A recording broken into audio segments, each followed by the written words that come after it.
Absolutely. Here's the beginning of our enemies celebrated too soon, then we called a human. Told in the spirit of HFY, humanity. Yeah. Stories.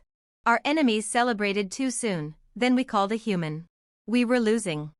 Our fleet was in ruins, our planetary defenses reduced to molten slag. The Zalari Armada, cold, precise, merciless, had cut through our lines like a plasma blade through soft meat. Our last transmission before the comms blackout was a desperate plea sent through a relic of ancient technology, a narrowband signal aimed toward a little blue planet humanity once called home. No one expected an answer.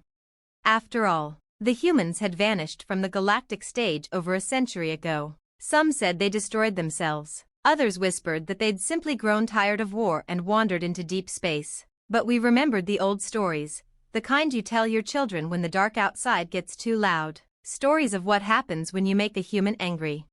And then, the signal was answered. It wasn't a fleet. It wasn't even an army. It was one human. Just one. He arrived in an old, battered ship with a hull scarred from battles long since lost to history. We laughed at first. Not because we doubted the legends, no. We laughed because if even half the stories were true, we knew the Zalari were already dead. His name was Captain Elias Thorne. No titles, no grand speeches. He stepped out of his ship wearing a threadbare jacket and carrying a black duffel bag. Inside that bag were the tools of extinction. Not weapons in the traditional sense, but things far worse, algorithms that corrupted AI fleets, nanoviruses that turned alloys into rust, and codes that made even the most hardened warships forget which side they were on. We watched from our shattered bunkers as he walked into their command ship alone. 20 minutes later, their dreadnought exploded from the inside. The rest of the armada turned on each other in a frenzy of confusion, betrayal, and something else we didn't recognize at first, fear. Captain Thorne walked out with a cracked visor, grinning like a man who'd just won a bar fight. "Y'all still suck at fighting wars," he said. "Lucky for you, I missed the noise." We rebuilt under his guidance, not as conquerors, not even as warriors, but as survivors who remembered a simple truth. Never celebrate too soon. Not when there might still be a human left alive.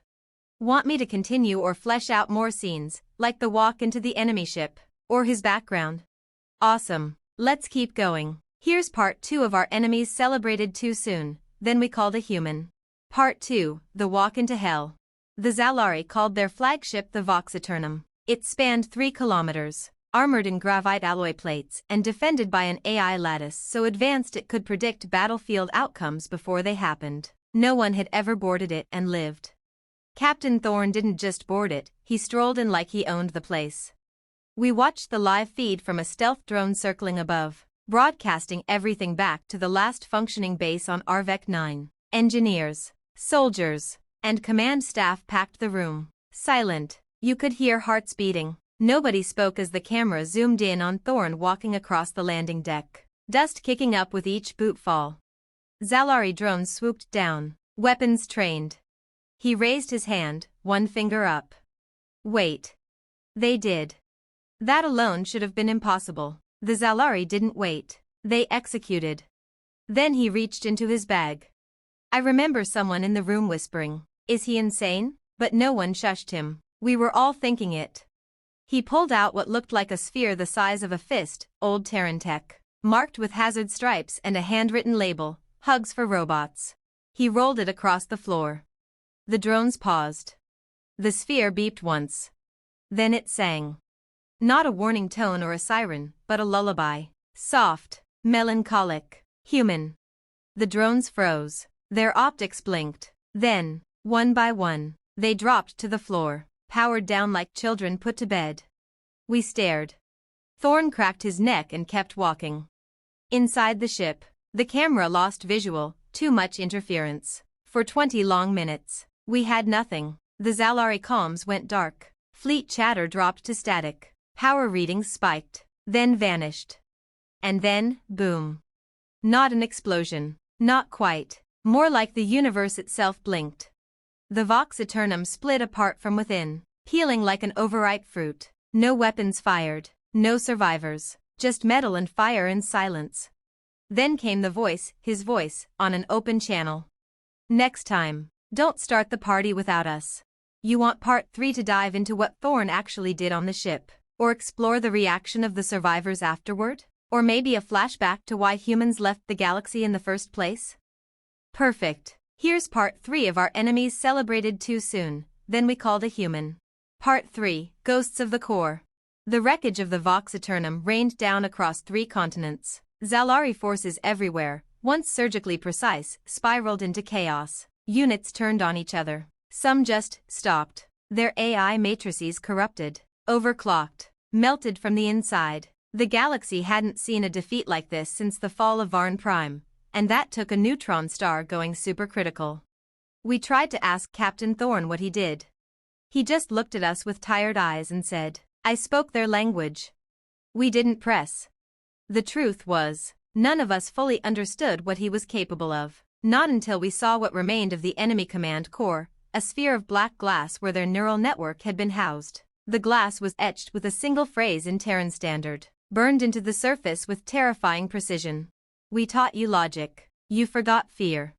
That's when it started to make sense. See, humans didn't win wars by outnumbering or outgunning their enemies. They won by breaking them, psychologically, tactically, technologically, and somewhere in their long retreat from the galaxy, they'd perfected that skill. They didn't just build weapons, they built ideas sharp enough to cut minds in half. Thorn was one of the last, a war-bred post-human tactician from a forgotten program buried deep in the Terran core. Not a soldier, not anymore. A reminder. Later, we found him alone at the edge of the crash site, watching the sun set over the ruins of the flagship. I approached him, cautiously. "Why come back?" I asked, "after all this time?"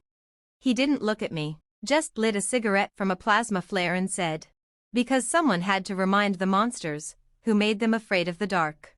Want to dive into a flashback next, maybe a glimpse of the old human wars, or what really happened to humanity when they left the galactic stage? Alright, let's crack open the past. Here's part 4 of our enemies celebrated too soon, then we called a human. Part 4, the day humanity disappeared. It didn't happen all at once. One by one, human colonies went dark. Not from war, not disease, no invasion, just silence. First the outposts, then the deep space habitats, then Sol itself. No distress calls, no last messages. Just gone. For decades, the galaxy whispered. Some said they ascended. Others claimed they discovered something so terrifying they vanished willingly, taking their worst creations with them. The dominant theory? They saw what was coming, and decided to disappear before it arrived. But Thorn? He knew the truth. After the Zalari collapse, we pulled classified data from their central archives. In a quarantined sector buried beneath layers of encryption, we found it. Project Eidolon. A Terran operation, classified Omega Black, launched in the final years of the Orion Wars. The files showed psych profile algorithms, mimetic payloads, cognitive warfare techniques, weapons designed not to kill, but to unmake identities, rewrite cultures, erase entire belief systems, warfare on a soul-deep level. And at the center of it, the Eidolons. Not soldiers, not machines. Ghosts, built from the most dangerous parts of humanity's psyche. Captain Elias Thorn was the last of them. We confronted him, off the record, off the grid. We had to know. "Why leave?" I asked. "Why abandon the galaxy?" He looked up at the stars, and for the first time, I saw something in him I hadn't expected: regret. "Because we won," he said, "and we hated what that made us." That night, the skies lit up with the arrival of more human ships. Silent, sleek, nothing like the relic Thorn came in. No weapons, just dark shapes blotting out the stars. They weren't here to conquer, they were here to watch. The galaxy had gotten too comfortable. Now the wolves were back. Want to go into what happens next, the other humans arriving, or maybe what the rest of the galaxy does now that the myths are real again? Let's go. Time to show the galaxy waking up. Here's part 5 of our enemies celebrated too soon, then we called a human. Part 5, when the wolves returned. They called themselves observers. Not diplomats, not warriors, just present. They made no demands, offered no alliances, didn't speak unless spoken to. The ships hung in orbit above the major galactic powers, silent sentinels of matte black alloy and impossible geometry, the kind of design that hurt to look at for too long. Some said the ships were alive, others believed they weren't ships at all, just fragments of something larger, far away. The message they broadcast, once, in every known language, was short. We are watching, act accordingly.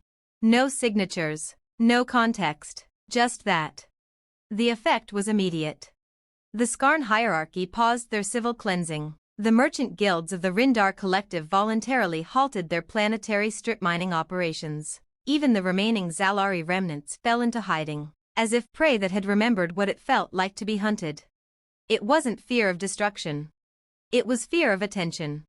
Because when humans disappeared, the galaxy forgot why they had once obeyed the old treaties, why they avoided certain systems, why ancient, abandoned orbital platforms still broadcast warning beacons in languages no one spoke anymore. They forgot what it meant when a species that mastered war decided to stop playing the game. Now they remembered. Thorn was gone. He didn't stay to bask in the fear or the awe. He left the way he came, quietly, like smoke slipping through cracks. Some say he was recalled, others say he chose exile again. Me? I think he did what humans always did best. He made a point, then walked away. The galaxy changed after that. We all stood a little straighter, measured twice before speaking once, because somewhere out there, we knew. The humans were watching. And they still remembered how to end a war before it started. Want an epilogue next? Maybe a new character's POV? Or a final scene that hints at a bigger threat even the humans fear? Let's bring it home, or maybe crack open something even bigger. Here's part 6, epilogue, of Our Enemies Celebrated Too Soon, Then We Called a Human. Epilogue, the signal beneath the void. 17 cycles later, the galaxy had adapted. Peace, tense, fragile, but real, held like glass under pressure. Treaties were honored, trade flourished. War became a last resort again. No one said it out loud, but everyone knew why. Because the humans were out there. And they had stopped pretending they weren't. But peace, like all things, had cracks.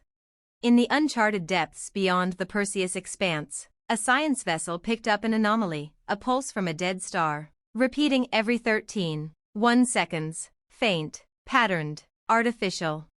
The crew decrypted the signal. What they found wasn't language. It was laughter. Not joyous, not human. Something older, deeper, like the universe itself was remembering a joke it hadn't told in eons.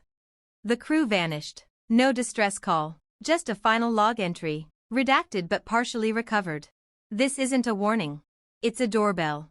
And something just answered it. When word reached Earth, the observers responded instantly. All posts went silent. Human ships vanished from orbit.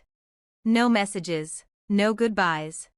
But 2 days later, a single ship, sleek, black, faster than anything we'd ever seen, dropped into orbit above Arvec 9, where it all began. It broadcast one line, meant for only one man.